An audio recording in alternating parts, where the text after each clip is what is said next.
Hey everybody, it's Nicholas Rogers with the Big Timber Launch!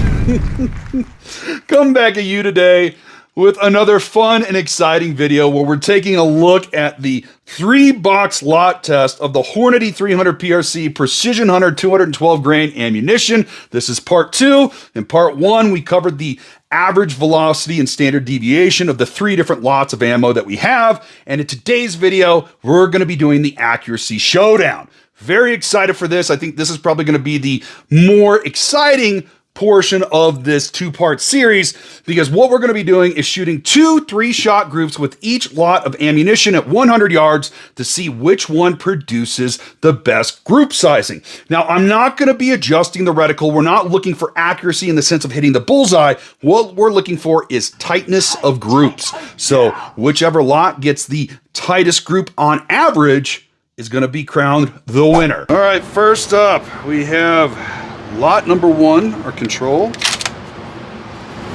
Okay, we're also going to be competing in the backfire cold bore 3-shot MOA challenge. So this rifle hasn't been fired today to see how well I can do.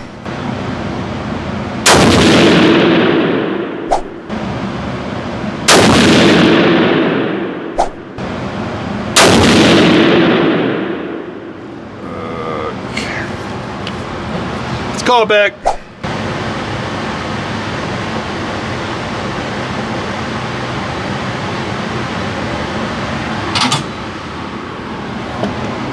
All right. Oh.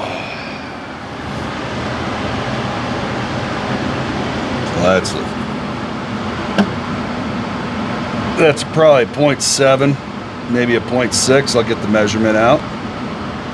But that is cold bore, folks. That is cold bore. This rifle has not been shot at all today. I haven't shot anything today. So Jim from Backfire, I want my $500. That was a 0.6 MOA group, but that's only a 3-shot group. And as my cameraman just informed me, Jim from Backfire says it has to be a 5-shot cold bore group Sub-MOA to win the money. So I apologize, Jim, but we are out of ammunition with lot 1. These last 3 rounds are going to be going into the top left target, so I don't have extra ammo to put into that bottom left target that I just showed you. So maybe next time we'll try the Backfire challenge. We'll see. Let me just shut up and put these downrange so we can move on with this video.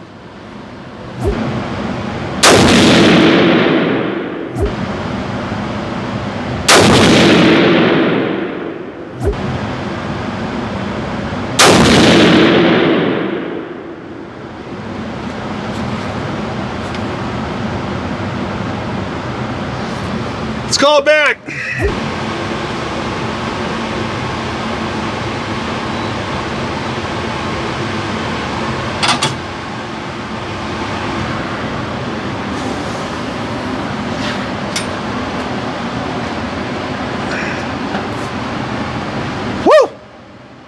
Dang! You see that? You see that? Woo! Woo-hoo! Hot diggity dog! Thinking that's probably about a 0.5 MOA. Woo! Lot 1 coming in strong. I mean, whoa! Lot 1 came in real strong, baby. Woo! All right, let's let the rifle cool. And let's do it again, but with lot 2. I think lot 2's got even better promise, better standard deviation. Also, too, with the way those bullets were, with the first target and the second target, that still would have been Sub-MOA. So, you know what? You know what? Where's my money? I'm gonna get that money from you, Jim. Coming for you, Mr. Backfire.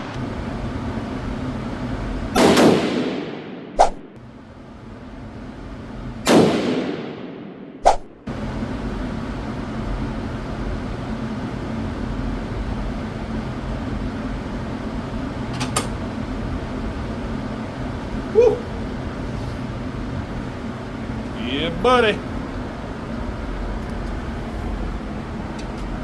The coveted clover leaf. Holy shiitake mushrooms. Batman.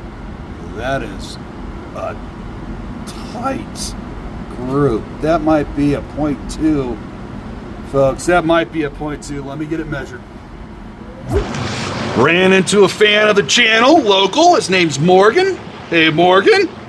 He's in a couple stalls down from me. And yeah, let's go ahead and do target number 2 for lot number 2. Hopefully we can get just as good of results as the target number 1.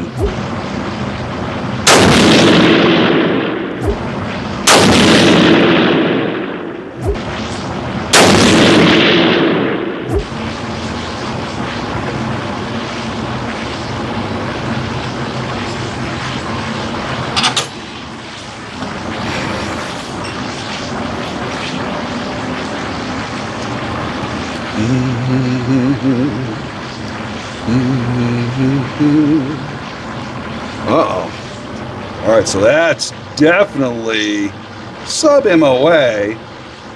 Going tip to tip, that's probably about a 0.7, maybe a 0.8.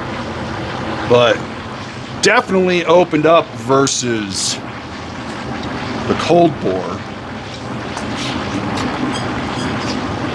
I don't know, it's going to be interesting to compute the two averages together. Or the two, yeah, and then create an average off of the, oh wow. What do you guys think is going to happen? All right, let's let the rifle cool, get a new target, and let's get into lot number 3.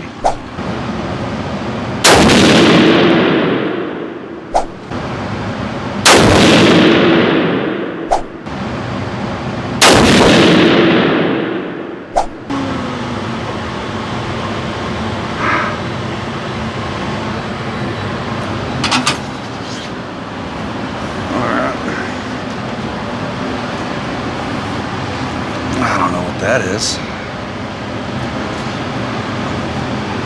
horizontal stringings. Strange. That's about a 0.8, 0.8, 0.8. We're gonna measure it up. Everything's been sub or 0.7 or smaller. So 3 different lots, you can't complain about that.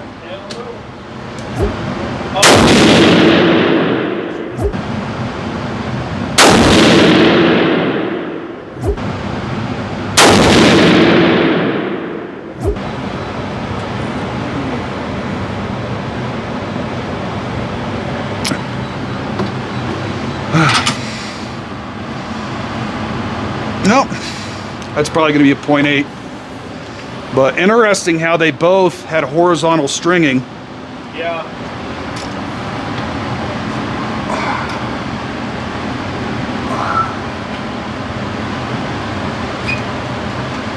Huh.